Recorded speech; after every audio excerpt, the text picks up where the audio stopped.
राष्ट्रपति Donald Trump के बीच महामुलाकात हुई। अलास्का के सबसे बड़े शहर एंकरेज में यूक्रेन जंग पर यह बड़ी मीटिंग हुई। दोनों के बीच 3 घंटों तक ये बैठक चलती रही। बैठक में यूक्रेन में युद्ध विराम पर सहमति नहीं बन पाई। पुतिन ने मॉस्को में अगली मीटिंग के लिए ट्रंप को आमंत्रित किया है। कहा है कि पुतिन के साथ मुश्किल लेकिन सार्थक बैठक हुई, लेकिन कुछ बड़े मुद्दों पर बात नहीं बन पाई।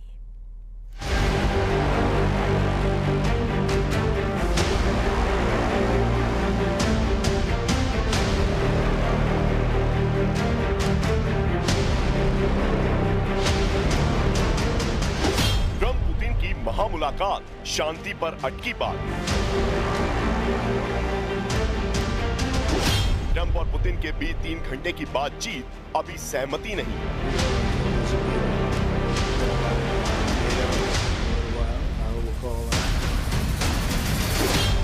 मॉस्को में अगली मीटिंग का सुझाव, क्या रूस यूक्रेन युद्ध पर बनेगी बात? करीब 7 साल बाद ट्रंप और पुतिन ने एक दूसरे से मुस्कुराते हुए हाथ मिलाया।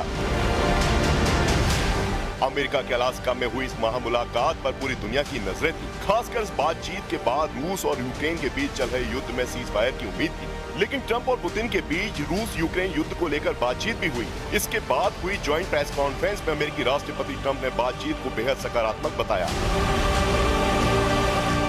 लेकिन ये भी कहा कि बातचीत से कोई नतीजा नहीं निकला।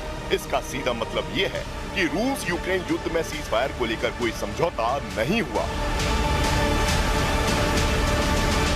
Very much, Mr. President. That was very profound, and I will say that I believe we had a very productive meeting. There were many points that we agreed on. Most of them, I would say, a couple of big ones that we haven't quite gotten there, but we've made some headway.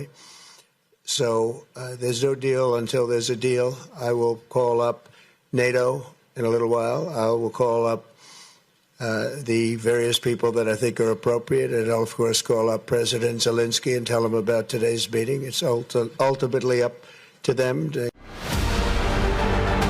विश्व की 2 महाशक्तियों के राष्ट्रीय अध्यक्षों की इस महामुलाकात में रूस Ukraine युद्ध पर बातचीत भले ही सीज फायर के समझौते तक नहीं पहुंची, लेकिन रूसी राष्ट्रपति व्लादिमीर पुतिन ने कहा कि वो इस बात से सहमत है कि यूक्रेन की सुरक्षा सुनिश्चित की जानी चाहिए। And I agree with President Trump, as he has said today, that naturally the security of Ukraine should be ensured as well. Naturally, we are prepared to work on that. I would like to hope that the agreement that we've reached together will help us bring closer that goal and will pave the path towards peace in Ukraine. We expect that Kiev and European capitals will perceive that constructively and that they won't throw a wrench in the works. दरअसल Donald Trump लंबे समय से दावा करते रहे हैं कि अगर वो व्हाइट हाउस में होते तो पुतिन यूक्रेन पर कभी आक्रमण नहीं करते, और इस मुलाकात में रूस के राष्ट्रपति ने इस बात की पुष्टि भी कर दी। पुतिन ने पूर्व राष्ट्रपति जो बाइडेन का नाम लिए बिना उनकी आलोचना की और ट्रंप के स्तर का हवाला दिया कि युद्ध रोकने के लिए उनकी मौजूदगी ही काफी है। Я помню, что в 2022 году во время последних контактов с прежней администрацией я тогда пытался убедить своего прежнего американского коллегу в том, что не нужно доводить до ситуации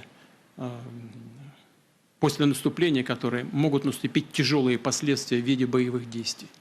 И прямо сказал тогда, что это большая ошибка. अमेरिकी राष्ट्रपति डोनाल्ड ट्रंप से मिलने और बातचीत के लिए रूस के राष्ट्रपति व्लादिमीर पुतिन करीब 1 दशक बाद अमेरिका की जमीन पर पहुंचे। दोनों के बीच करीब 3 घंटे तक बातचीत हुई, जिसमें रूस यूक्रेन युद्ध में सीज फायर को लेकर कोई समझौता नहीं हुआ, लेकिन इस मुलाकात के दौरान रूस के राष्ट्रपति पुतिन ने ट्रंप को मॉस्को आने का न्योता दिया। इस बातचीत में बड़े मुद्दों पर सहमति की बात डोनाल्ड ट्रंप ने मानी है और पुतिन ने ट्रंप के शांति की पहल का स्वागत किया। यानी साफ है कि पुतिन और ट्रंप की मुलाकात हुई, लंबी बातचीत भी हुई, लेकिन बंद कमरे में हुई इस मुलाकात में यूक्रेन युद्ध विराम को लेकर कोई ठोस निष्कर्ष नहीं निकल सका है।